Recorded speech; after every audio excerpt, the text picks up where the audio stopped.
Today we're going to learn firsthand what talking your own book looks like. It's not a surprise in times like these. Building industry, which is like everyone connected to it, meaning the governments, the banks, and the actual builders and the suppliers are trying to downplay the current situation and state of the market and the lack of confidence. They are definitely keeping a brave face. So that's one story.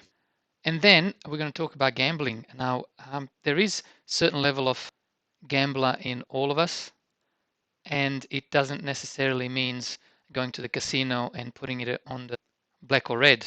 Speculating that the asset class will continue to go up is another form of gambling, only because it's done it previously, no matter how overvalued it is.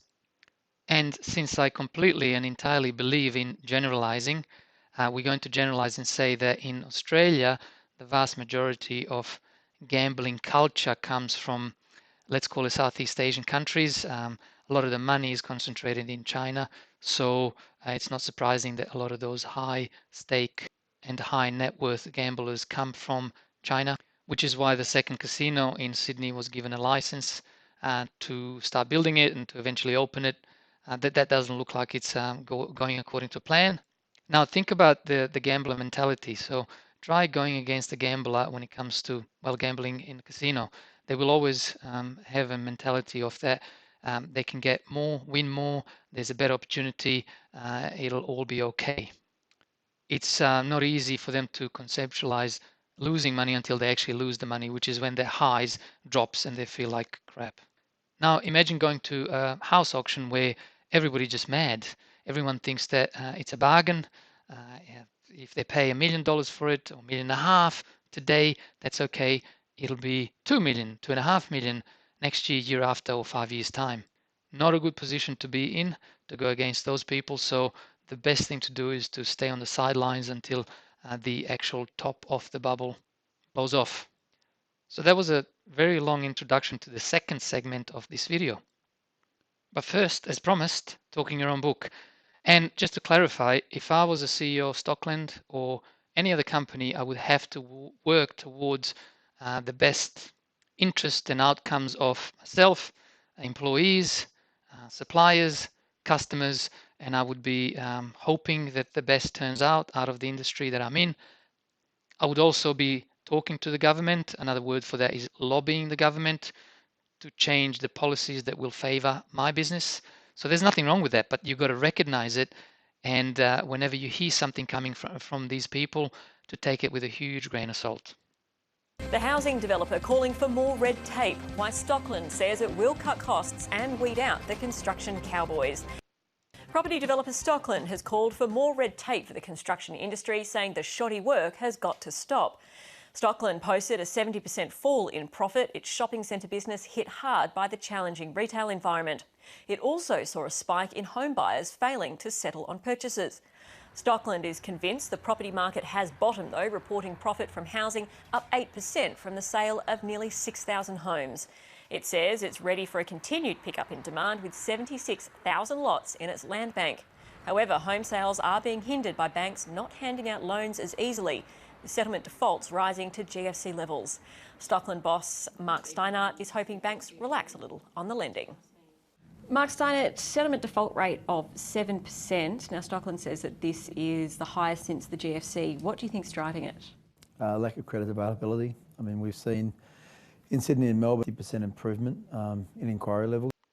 Now, I had to kind of pause it here because I've been shouting from the rooftop saying that the main reason why the property is going the way it is lack of easy credit.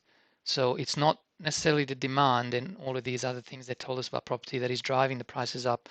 It's whether you can actually borrow that much money, and people don't even seem to worry about whether they're able to service those loans, which is kind of really very important because that's what you're going to have to do once your mortgage is approved.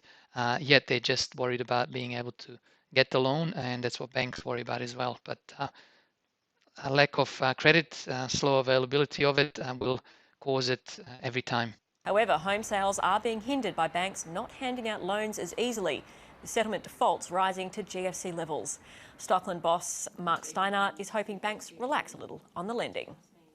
Mark Steinert, settlement default rate of 7%. Now, Stockland says that this is the highest since the GFC. What do you think's driving it?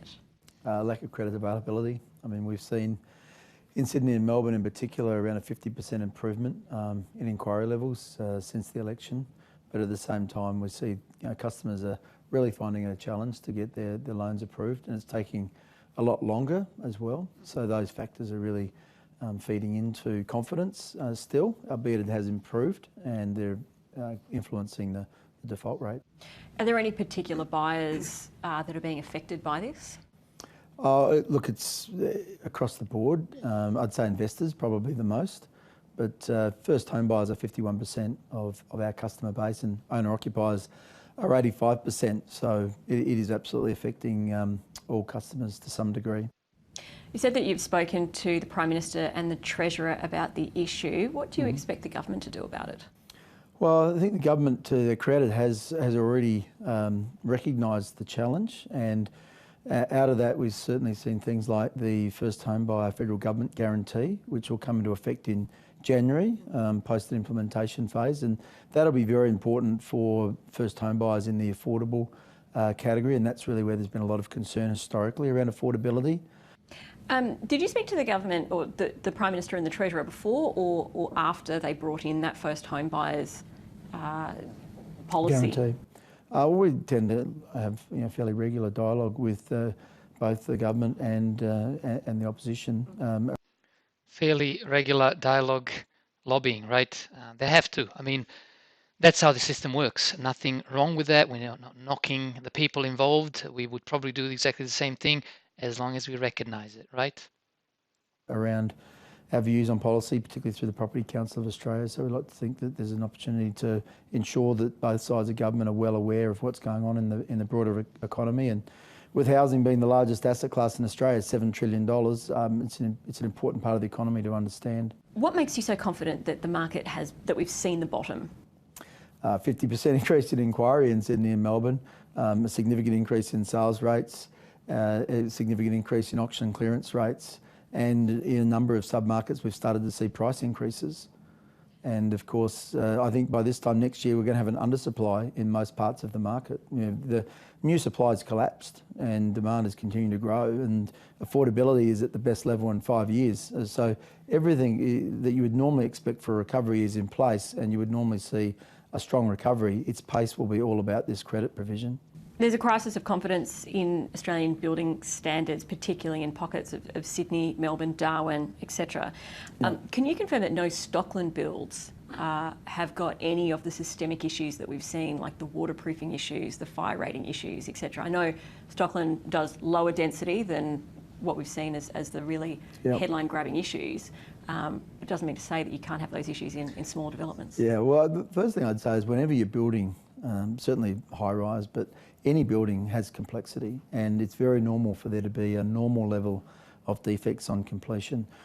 And just remember, one of the most underrated things in 2019, 2020 and beyond is thinking. Just think. Remember how I said just in this video that there's nothing wrong with building industry lobbying government that we elected? Well, I could rephrase that and say there's plenty wrong with it, but that's the system. The only way we're going to change the system is to walk away, not participate. When you see things like these happening, the spruikers trying to pull people into loans that they can't pay off, sell them the overpriced apartments with low quality and or any sort of housing, blocks of land like this one, anything that looks sus, just think about it. Talk to someone, sleep on it. Does it make sense? Is it cheap? Is it good value? Is it too expensive? Cui bono? Who benefits? Is it you and your family, or is it someone else? The benefit needs to be mutual. It can't just all be for you. The builder needs to make money, pay their staff, pay the tax, but is it reasonable? Is it value? We ask ourselves those questions every day when we're buying, even at the supermarket. Let's not be penny wise and dollar foolish. There's some of the filters I normally use, so you can do your own. Add some others. Share your knowledge, experience, wisdom below, as always. Now remember the casino reference and the gambling segment I announced at the beginning of the video? Well, think about the high rollers. Where do they historically come from? China. Now, if the casino profits are dropping because there's fewer high rollers, Australian property market being a casino will also have to drop, and it has dropped. So there's a clear connection I'm making here, if you get my drift. Casino giant Crown has seen a hefty plunge in profit as revenue from its VIP high rollers dries up. Full-year profit was down 28% to $402 million, a big drop from the $559 million reported last year. The main culprit was VIP player turnover, which was down 26%. Online gaming was also down. Crown will pay a final dividend of 30 cents for a total payout of 60 cents per share. So the Chinese government, the CCP, Chinese Communist Party, have closed the taps. They closed and plugged the holes. There's less capital within the China because they're going through all the turmoil at the moment. And whatever capital there is, it's harder to get and take out of China. So that clearly is having a huge effect on the two casinos, the real casinos, and the property market. No, they haven't got into stock market yet. Hint, hint. Maybe that's the next thing. Maybe that'll boom next. Not financial advice, just thinking. And just very briefly, back to the other casino. And Stockland? Yeah, look, Stockland saying things are tough. They're saying still too early for any improvements, and they talk to a higher default rate, which is quite unusual. I think 7%, which is very high for Stockland. Okay, I think that will do for this video. I hope we've all learned something from this video, just like every other I create. With that, I thank you again. Take care and bye for now. Cheers.